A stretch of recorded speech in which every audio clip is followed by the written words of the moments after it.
किसी में दोष है ही नहीं, किसी प्राणी में दोष नहीं है। ये दोष हमें दिख रहे हैं, यही हमारा दोष है, और यही दोष हमें ज्ञान से, प्रेम से, भक्ति से वंचित बनाए हुए। लेकिन हमारा किया कराया सब चौपट हो जाता है, धूल में मिल जाता है। हम जीवन भर पर निंदा, पर चर्चा में, किसी की प्रशंसा में तो किसी की निंदा में अपने मानव जन्म के अमूल्य समय को बर्बाद कर देते हैं, नष्ट कर देते हैं।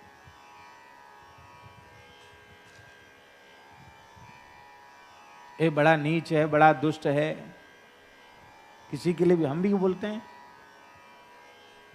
हम आपसे पूछ रहे हैं, गोस्वामी तुलसीदास जी महाराज इस पद में कह रहे हैं कि जितने पतित इस धरती पर अब तक हो चुके हैं,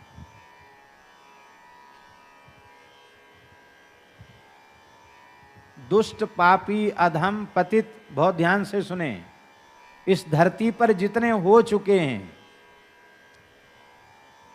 जितने खल, जितने दुष्ट, जितने नीच प्राणी हो चुके हैं, और जो हैं अथवा जो पैदा होने वाले हैं, वो सब एक तरफ हो जाएं और हमारी दुष्टता, नीचता, सठता उसको एक और रखा जाए तो मेरे पासंग के बराबर भी नहीं है। छटाक नहीं, बहुत कम पासंग, छटाक से भी बहुत कम पासंग होता है, पासंगा के बराबर भी नहीं। हम इतने बड़े हैं। अब पिताजी हम पूछ रहे हैं, ऐसी दीनता जिसमें होगी उसको कोई दुष्ट, कोई खल दिखाई पड़ेगा? हम सोचते हैं हम बड़े निर्दोष हैं, पर हम अपने पूरे जीवन पर दृष्टिपात करें, क्या हम निर्दोष हैं? वर्तमान जीवन पर दृष्टिपात करने पर भी हम निर्दोष नहीं हैं, और पिछले जन्मों के दुष्कृत्य तो हमें अनुभव में नहीं आ रहे हैं। पिछले जन्मों के दुष्कृतों को हम देखें तो हमसे बड़ा अधम इस धरती पर कोई दूसरा नहीं है, पर पता नहीं हम अपने को क्या क्या माने बैठे हैं।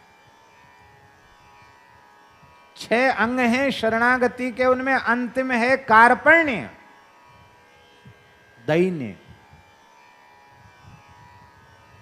आनुकूल्यस्य संकल्पः, प्रातिकूल्यस्य वर्जनम, रक्षिष्यति विश्वासो, गोप्तृत्वे वर्णम तथा आत्मनिक्षेप कार्पण्यम षड्विधा शरणागति।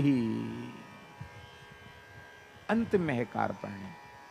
अंतिम में इसका अर्थ समझे स्वामी जी, अंतिम का अर्थ है कि 5 अंग पूरे होंगे तब छठा अंग आएगा जीवन में। जब हमारा जीवन ऐसा बन जाएगा कि शास्त्र निषिद्ध कर्म जागृत की तो चले क्या, स्वप्न में भी नहीं बनेंगे हमसे। भगवान के, संतों के, गुरुजनों के, वेदादि शास्त्रों के जो अनुकूल होगा वही हम करेंगे, ऐसा हमारा जीवन बन जाए। निषिद्ध कर्मों का सर्वथा त्याग हो जाएगा, ये 2 अंग पूरे हो जाएंगे, तब भीतर से विश्वास से दृढ़ होगा। तीसरा अंग रक्षिष्यति विश्वास हो, फिर चौथा अंग होगा गोप्तृत्व वर्ण। जैसे पतिव्रता अपने पति का सर्वतोभाविन वर्ण करती है, वाणियों में है ना पतिव्रता का अंग, संत वाणियों में है ना पतिव्रता का अंग, मलुकदासी में भी है, सब संतों में पतिव्रता का अंग। ये क्या है पतिव्रता का अंग? ये है गोप्तृत्व वर्णम तथा। फिर आत्मनिक्षेप 5वां अंग है, अपना अस्तित्व बचा कर न रखना, अपना तन मन प्राण सर्वस्व समर्पित कर देना, अपना अस्तित्व ही बचा के नहीं रखना, यह है आत्मनिक्षेप।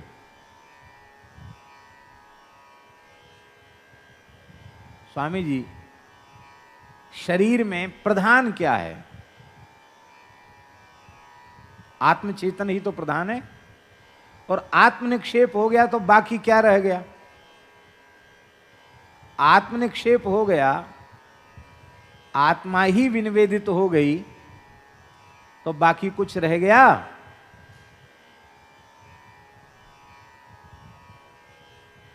और सरल शब्दों में सुने।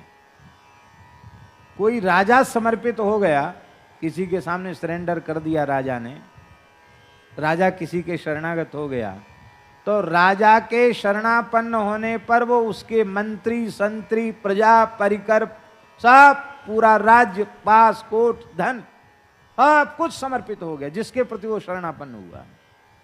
यही बात है, हम यहां से बोलते हैं हम शरण में हैं, शरीर को लंबा डाल देते हैं, यह भी अच्छी बात है, लेकिन अंतःकरण से समर्पित नहीं होते हैं। अंतःकरण से भी ऊंची चीज है आत्मचेतन, स्वयं को, क्योंकि अंतःकरण तो प्रकृति है। अब वो प्रकृति जो है उसके, वो प्रकृति हम नहीं है, उससे विलक्षण है। तो स्वयं के समर्पित होने पर सब कुछ समर्पित हो जाए, कुछ बाकी नहीं रह जाए, यह संपूर्ण समर्पण। और बहुत ध्यान से सुने, जब संपूर्ण समर्पण हो जाएगा तब कार्पण्यम, गोस्वामी तुलसीदास जी में जैसा दैन्य है ऐसा दैन्य तब आएगा जब संपूर्ण समर्पण हो जाएगा। क्या अद्भुत है।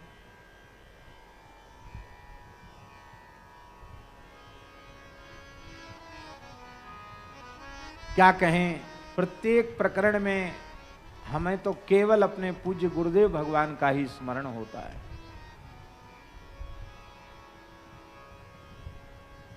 किसी भी व्यक्ति को उन्होंने नीच दुष्ट अधम पतित देखा नहीं, सुना नहीं, माना नहीं, कहा नहीं। कहते मेरी दृष्टि में कोई दुष्ट नहीं है, कहते थे ना महाराज जी, मेरी दृष्टि में कोई चोर नहीं, कोई बदमाश नहीं, कोई दुष्ट नहीं। प्रमाणित हो रहा है फिर भी कहते नहीं है। क्यों? क्योंकि उनकी दृष्टि में भगवान को छोड़कर दूसरा कुछ था ही नहीं।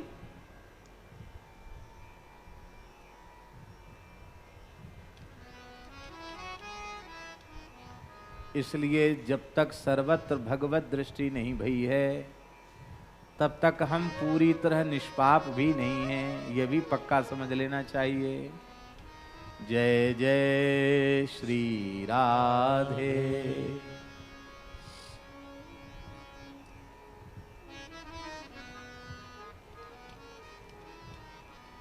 तब तुम मोहू से सठनी को हठी गति ना देते,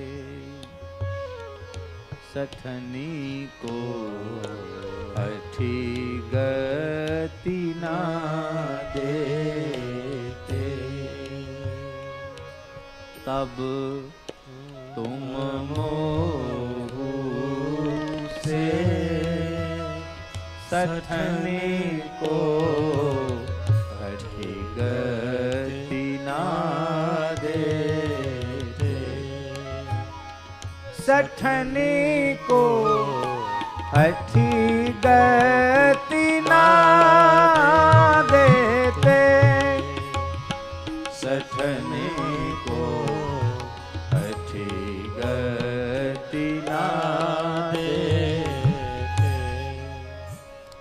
पद का आरंभ है तब तो, तब तुम, तो तब जब, जब होगा तब तब आएगा, तब जब, जब तब, तो जब का अध्याहार कर लिया जाएगा। हे प्रभु, जब आपने बड़े बड़े पामरों को, पतितों को, सठों को गति प्रदान की है, तब मेरे जैसे सठ को आप हठ पूर्वक गति क्यों नहीं देते हैं? ध्यान में ही बात। भाई हम अनहोते होते, हमसे पहले किसी को आपने न किया होता तो हम तो लाइन से ही बाहर, पंक्ति से बाहर हो जाते। हम कहते क्यों आपको? हम रो रहे हैं, गिड़गिड़ा रहे हैं, बार बार विनय कर रहे हैं, इसीलिए कि हमको धैर्य बंधा हुआ है कि आप वस्तुतः पतित पावन हैं, दीन बंधु हैं, दया सागर हैं, शरणागत वत्सल हैं, भक्त वत्सल हैं। क्योंकि आपने अनेकों सठों को, पतितों को पावन बनाया है, उनको हृदय से लगाया है। जब उतने लोगों को आप हृदय से लगा चुके हैं तो फिर मेरी ओर ऐसी मेरी उपेक्षा क्यों? ध्यान में आई सीधी सी बात, फिर हमारी उपेक्षा आपके द्वारा क्यों हो रही है? ठाकुर जी ने कहा क्या उपेक्षा हो रही है? सही सही बात बोलो। बोले कैसे हूं नाम ले जो को पामर। कोई भी पामर जीव कैसे भी आपका नाम ले। देखो 3 कोटियां हैं जीवों की। विषयी कोटि, जिस विषयी कोटि को बद्ध कोटि का जीव कहा गया। हम सब हमारे जैसे प्राणी बद्ध जीव हैं।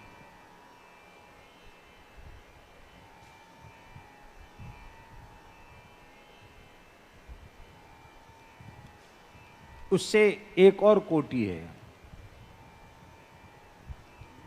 मुमुक्षु, जिन्हें साधक जीव कहा जाता है, जो अभी छूटे तो नहीं है पर छूटने की विकलता उनके भीतर जागृत हो चुकी है। वे हैं मुमुक्षु, साधक जीव। और एक वे हैं जो मुक्त हो चुके हैं। आज स्वामी जी प्रातः काल की प्रार्थना के बाद अपने सदुपदेश में परम श्रद्धेय स्वामी श्री राम सुखदास जी महाराज, क्या कहना, इतने आनंद विभल हो रहे थे।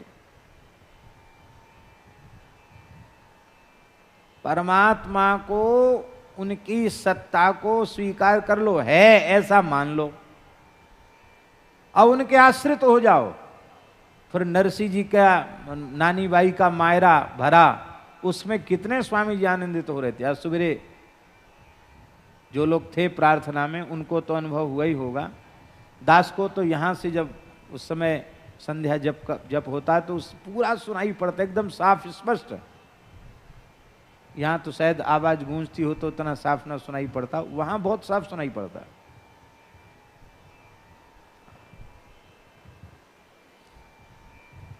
तो स्वामी जी ने आज मुक्तात्मा क्या है, परमात्मा की सार्वत्रिकी सत्ता को जिसने भीतर से स्वीकार कर लिया है वो मुक्त है। यही था ना स्वामी जी के कहने का प्रयोजन, वो मुक्त है, उन्हें मुक्तात्मा कहते हैं। ये कितनी कोटियां हो गई? विषयी साधक सिद्ध अथवा विषयी बद्ध मुमुक्षु और मुक्त, ऐसा कह दो। अब महाराज एक कोटि और है, वो है पामर। वो विषयी जीवों से भी नीचे की कोटि है पामर।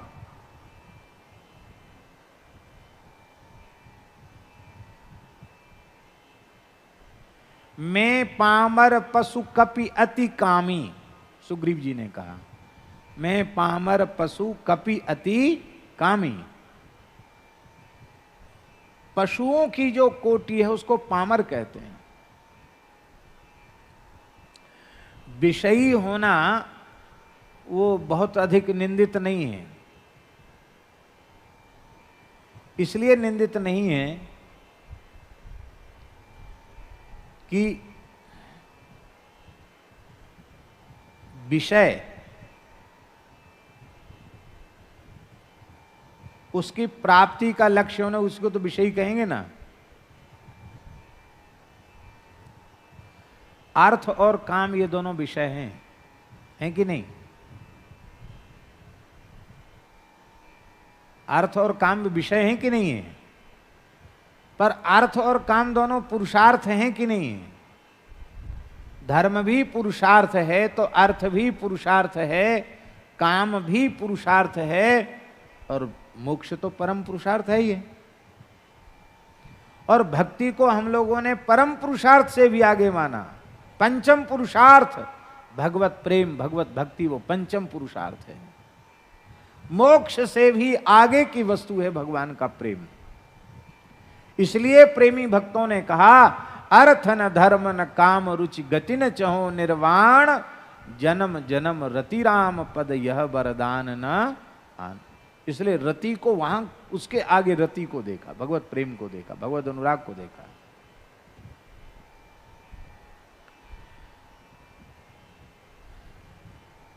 शास्त्र की मर्यादा में स्थित होकर अर्थ और काम रूपी पुरुषार्थ का संग्रह करना निंदित नहीं है, निषिद्ध नहीं है, शास्त्र विहित ही है। और यह बिल्कुल पक्की बात है, धर्म नियंत्रित अर्थ और धर्म नियंत्रित काम मनुष्य के भीतर मुमुक्षा को उत्पन्न कर देता है। यदि हमारे जीवन में धर्म नियंत्रित अर्थ होगा, हमारे जीवन में धर्म नियंत्रित काम होगा, तो हमारे जीवन में संसार चक्र से छूटने की इच्छा भी उत्पन्न हो जाएगी, मुमुक्षा जागृत हो जाएगी।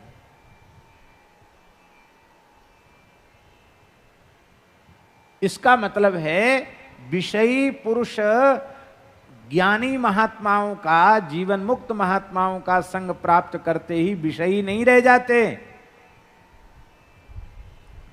उनमें मुमुक्षा जागृत हो जाती है। जब संसार के भोगों के विषयों के वास्तविक स्वरूप का अनुभव उन्हें हो जाता है, उनकी कटुता का अनुभव हो जाता है, उनकी असारता का अनुभव हो जाता है, तो वो मुमुक्षु हो जाते हैं। किंतु जो पामर कोटि के जीव होते हैं, वो तो महाराज फूल ही फर ही न बेत, यद्यपि सुधा बरसहि जलद। वो पामर कोटि को जो जीव होते हैं ना, वो तो अरे मनुष्य की कोटि को हो तब ना, मनुष्यों में भी पामर कोटि के जीव। पर गोस्वामी जी कह रहे हैं कि विषयी कोटि के जीवों के कल्याण के अनेक साधन हैं, लेकिन जो जीव विषयी की कोटि से भी नीचे पामर की कोटि में चला गया है, ऐसा कोई पामर भी कैसे भी आपका पवित्र नाम ले ले, तो आप आदर पूर्वक आगे बढ़कर अपनी आजानुलंबित भुजाओं को फैला करके उस पामर जीव को भी हृदय से लगा लेते हैं। आपके नाम की कैसी अपूर्व महिमा है, कैसे हूं नाम ले को पामर। कैसे हूं माने भाव से नहीं। अब देखो, अजामिल पामर कोटि का जीव हो चुका है, वो विषयी कोटि का नहीं है, क्योंकि शास्त्र नियंत्रित भोग करे तब तो विषयी है, शास्त्र नियंत्रित भोग नहीं है, अनियंत्रित भोग कर रहा है, कोई पाप उससे नहीं बचा है। विषयी में भी पामर कोटि का जीव है अजामिल, और नाम भी ले रहा है तो भगवान का ध्यान करके, भगवान को लक्ष्य करके, भाव पूर्वक प्रेम पूर्वक भगवान को नहीं पुकार रहा है, मरते समय अपने पुत्र के बहाने से नारायण ऐसे कहकर पुकार रहा है। और ऐसे उस अजामिल को भी आपने आगे बढ़ करके उसको अपने हृदय से लगा लिया। गोस्वामी जी कह रहे हैं, पाप खानी जिय जानी अजामिल, पाप खानी जिय जानी अजामिल, जमगन तम की तैता को भेते, जमगन तम की तैता को भेते, लियो छुड़ाए चले कर्मी जत, लियो छुड़ाए चले कर्मी जत, पीसत दांत गए ऋषि दे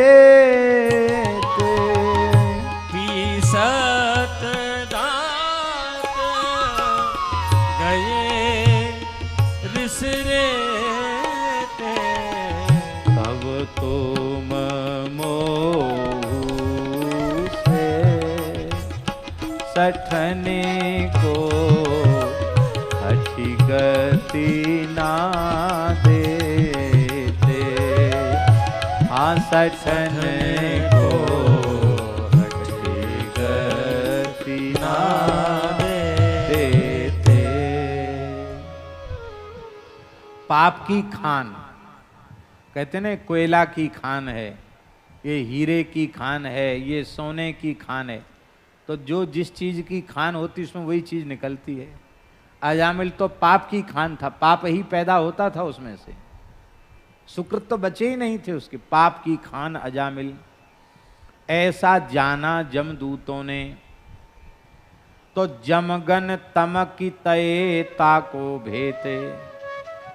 जमगन तमक करके क्रोध पूर्वक दांत पीसते हुए पास मुगदर दंड आदि लेकर के दौड़ करके उस भयंकर पापी पाप की खान अजामिल को लेने के लिए चले।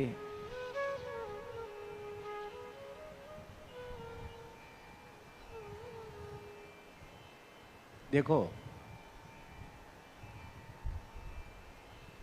उच्च कुल में जन्म लेने के बाद, बहुत ध्यान से सुने, उच्च कुल में जन्म लेने के बाद यदि उस कुल की मर्यादा के अनुरूप आचरण आप में नहीं है और आप उस वर्ण के धर्म से नीचे गिर गए हैं, तो आपको आरूढ़ पतित कहा जाएगा। क्या कहा जाएगा? आरूढ़ पतित। भैया जी, ब्राह्मण कुल में जन्म लेने का अर्थ है कि सर्वोच्च स्थान पर प्रतिष्ठित हो जाना। ब्राह्मण के कुल में जन्म लेने मात्र का ये तात्पर्य है कि भगवान ने हमको सर्वोच्च स्थिति में पहुंचा दिया कृपा करके। और उस पवित्र ब्राह्मण कुल में जन्म लेने के बाद ब्राह्मणोचित कर्म हमने नहीं किए, हमारा आचार विचार व्यवहार खान पान सब कुछ दूषित है।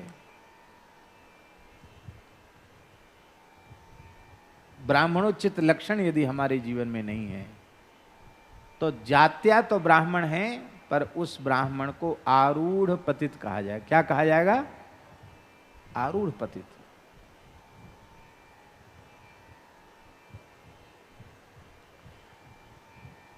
देखो, अजामिल ने पवित्र ब्राह्मण कुल में जन्म लिया।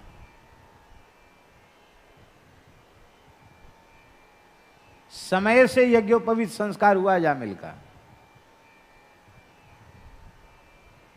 8 वर्षम ब्राह्मणम उपनयित, क्योंकि पिता बहुत पवित्र वेदज्ञ ब्राह्मण थे अजामिल के। समय से यज्ञोपवीत संस्कार हुआ अजामिल का। और जैसे ये सब बटुक ब्रह्मचारी पलाश दंड लेकर के हैं, ऐसे ही पलाश दंड लेकर के उसने 4 वर्ष 5 वर्ष तक नहीं, 25 वर्ष की आयु तक विधिवत अग्नि की गुरु की उपासना करते हुए, त्रिकाल संध्या उपासन करते हुए, नित्य तर्पण आदि कृत्य करते हुए, गायत्री जप करते हुए, गौ की अग्नि की गुरु की उपासना करते हुए, वेद का पारायण करते हुए उसने व्यतीत किए हैं। आप सोचो,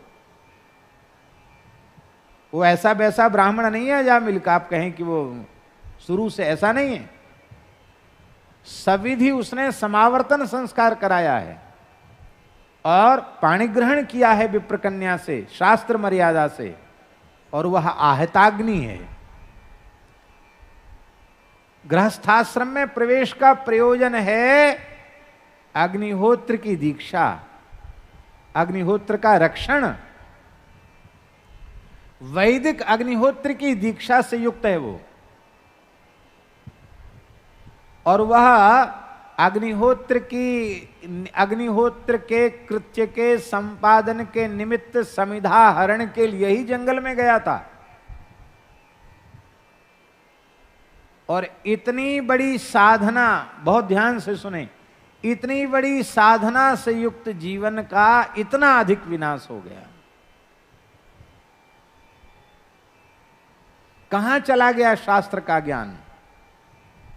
कहां चली गई 20-25 वर्ष की साधना? कहां चली गई?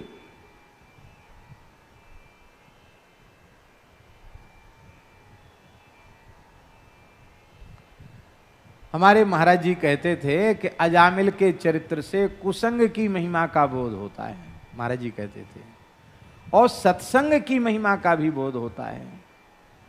महाराज जी कहते थे, हमने महाराज जी से पूछा कि महाराज जी आपकी दृष्टि से सत्संग की परिभाषा क्या है? महाराज जी ने कहा कुसंग का त्याग। क्या कहा?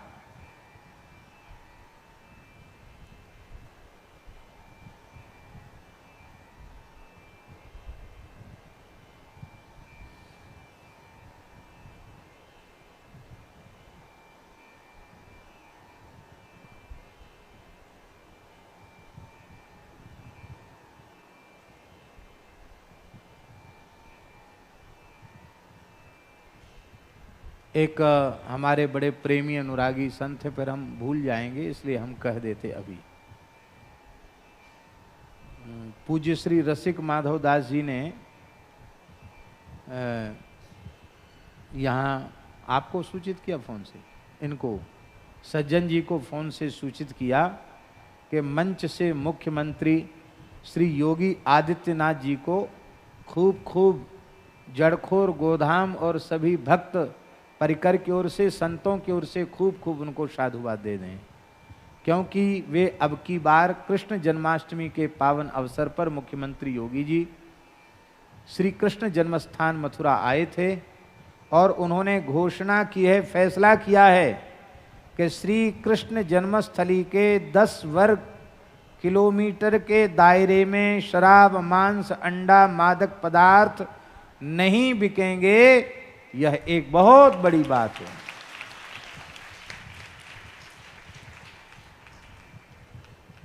धन्य है। बड़े बड़े अच्छे कार्य इस बार हुए। आप सोचिए, भारत को स्वतंत्र हुए 70 साल से तो ऊपर हो गया, अब तक कोई राष्ट्रपति अयोध्या में राम जन्मभूमि का दर्शन करने नहीं गया था। वर्तमान महामान्य महामहिम राष्ट्रपति श्री रामनाथ कोविंद जी को ये सौभाग्य मिला कि वह इस वर्तमान स्वतंत्र भारत के ऐसे प्रथम राष्ट्रपति हैं जिन्होंने अयोध्या में जाकर राम जन्मभूमि का दर्शन किया, रामलला का दर्शन किया, पूजन किया, हनुमानगढ़ी में दर्शन पूजन किया और राम मंदिर निर्माण की प्रगति का जायजा भी लिया, निरीक्षण भी किया, पूरा प्रकरण भी देखा।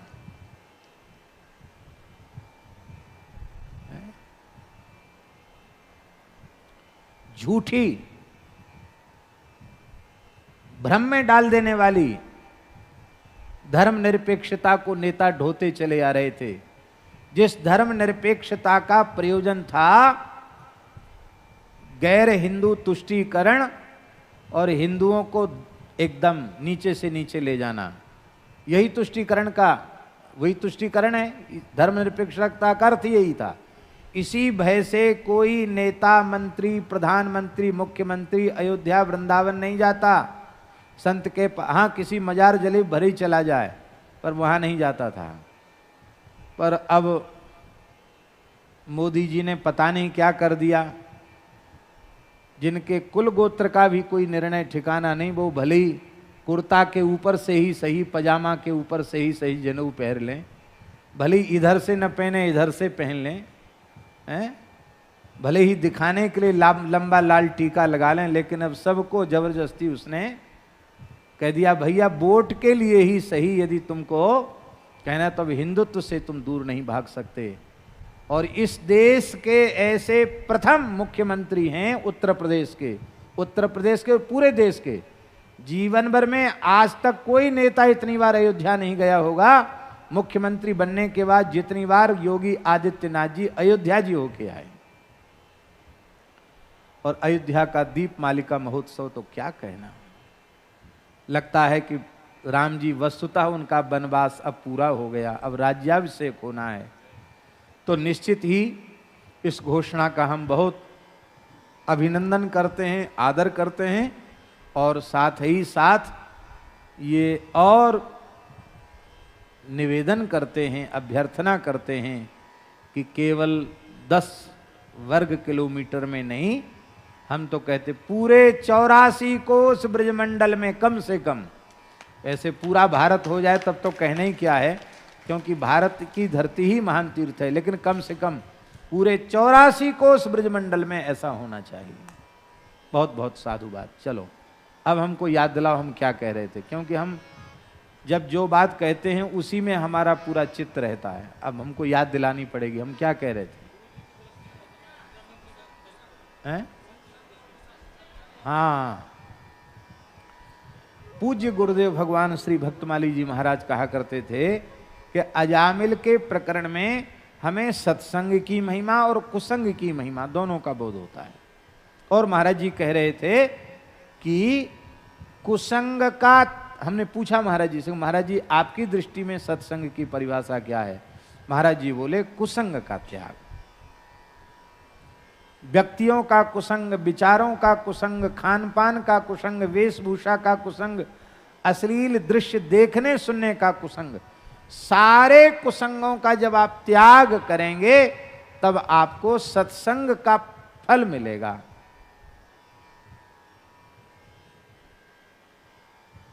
भैया जी आपके घर के ऊपर टंकी है और टंकी में पानी चढ़ाने वाला पाइप 2-2.25 इंच का है, मोटर लगी हुई है, पानी चढ़ रहा है टंकी में, और 6 इंच का 8 इंच का बम्बा खुला हुआ है उसी टंकी का, तो चलते चलते पानी बीत जाएगा, इंजन जल जाएगा, लेकिन टंकी में एक बूंद पानी रहेगा नहीं, पहले बम्बा बंद करना पड़ेगा।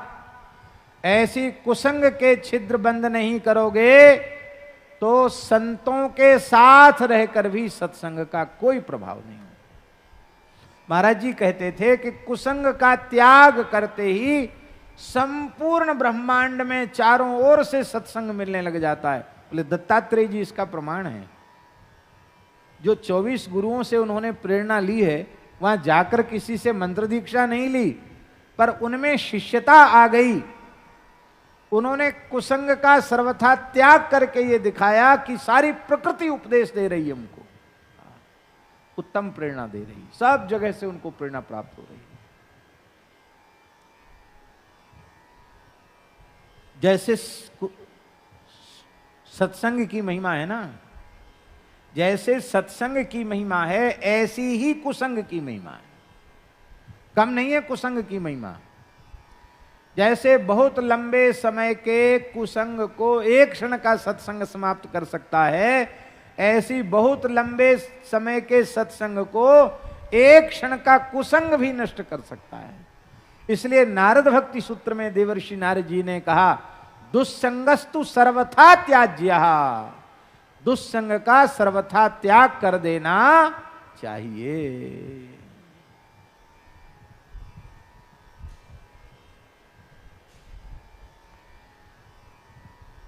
ये जीवन में बहुत आवश्यक है कि किसी भी प्रकार का कुसंग जाने अनजाने हमारे जीवन में न बन जाए।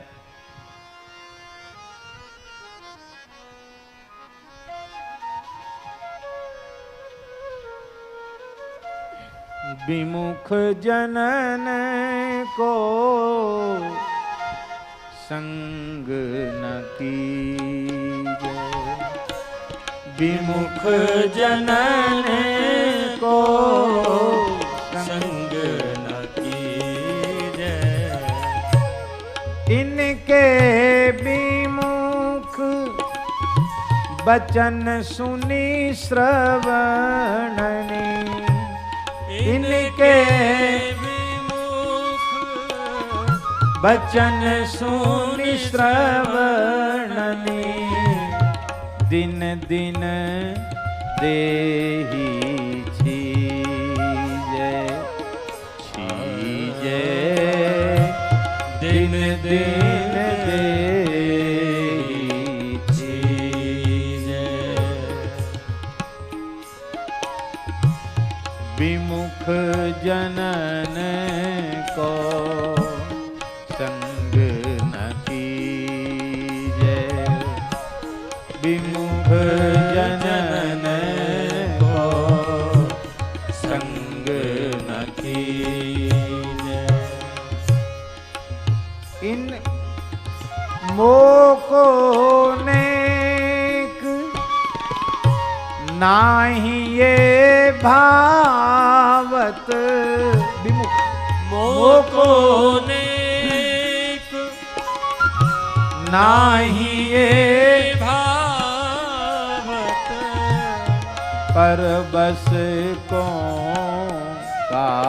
कीजे कीजे पर बस को कीजे धिक जीवन ऐसो बहु दिन को धिक जीवन ऐसो बहु दिन को श्याम भजन पल जीजे श्याम भजन पल जीजे विमुख जनन को संग न कीजे विमुख जनन को संग न कीजे धिक यह घर धिक यह घर धिक धिक यह परिजन धिक ये घर धिक धिक यह परिजन इनमें नाही बसी जय इनमें नाही बसी जय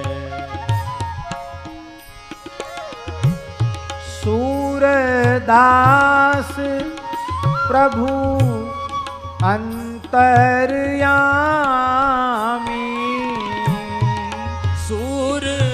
सूरदास प्रभु अंतर्यामी सूरदास प्रभु अंतर्यामी सूरदास प्रभु